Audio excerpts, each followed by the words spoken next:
Hi, I'm Rev Myron. I'm a minister through Pathways of Light, and I've been a Course in Miracles student for 40 years. I'm going through the text again this year, asking Jesus for clarity, and then I'm writing from that clarity. And that's what I'm sharing with you today. So let's get started. We're reading A Course in Miracles, Chapter 7, Section 5, Healing and the Changelessness of Mind, paragraph 8 and 9. So paragraph 8 says, when you heal, that is exactly what you are learning. You are recognizing the changeless mind in your brother by realizing that he could not have changed his mind. That is how you perceive the Holy Spirit in him. It is only the Holy Spirit in him that never changes his mind. He himself may think he can, or he would not perceive himself as sick. He therefore does not know what his self is, capital S self. If you see only the changeless in him, you have not really changed him. By changing your mind about his for him, you help him undo the change his ego thinks it has made in him. So if I'm sick, I believe I've changed my mind from its original state. In other words, I believe I have undone what God has done. And that impossible belief is the only way I could ever have an experience of sickness. Of course, I could never change God's creation, so I cannot actually be sick. I can only dream of sickness, pretend sickness, and think I am sick. I'm healed from this illusion by recognizing that, in spite of my beliefs, my mind is changeless. It remains as God created it. And I am not that body. I am the changeless mind.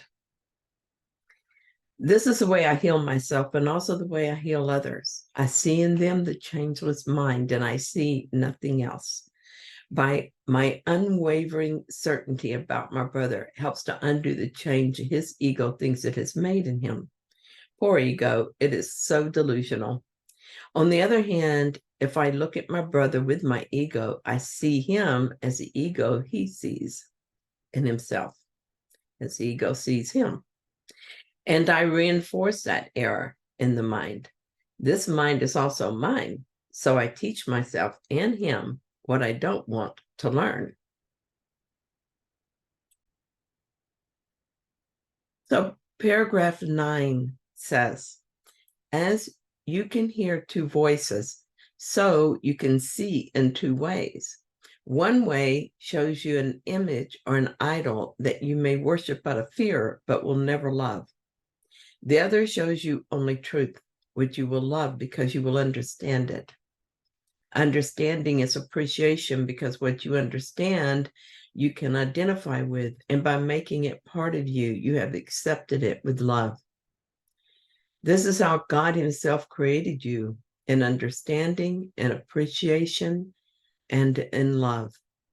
The ego is totally unable to understand this because it does not understand what it makes, does not appreciate it, and does not love it. It incorporates to take away. It literally believes that every time it deprives someone of something, it has increased. I've spoken often of the increase of your kingdom by your creations, which can only be created as you were. The whole glory and perfect joy that is a kingdom lies in you to give. Do you not want to give it? I'm crying this morning as I read these sweet, sweet words from Jesus. God created me in understanding and appreciation and in love. Joy and gratitude envelop me so forcefully that it must escape through my tears, and even more so as he reminds me about my creations. I feel a longing to return to full remembrance, to embrace my brothers, my creations, and my creator. Two voices in my mind, two ways to be, and it's up to me to choose the voice I will follow. I choose in every moment to be in the kingdom or to be in hell. I don't get to choose whether or not to choose. There is no sitting this one out. Not choosing is sticking my head in the sand and pretending I'm not choosing hell. Choosing the ego is choosing hell. I cannot love this because it is meaningless. It is not me, and so I have no understanding of it. And without understanding, I have no appreciation. The ego self can only be experienced in fear and guilt, which is as good as it gets. I will never love it and never feel love from it. Or I can choose love.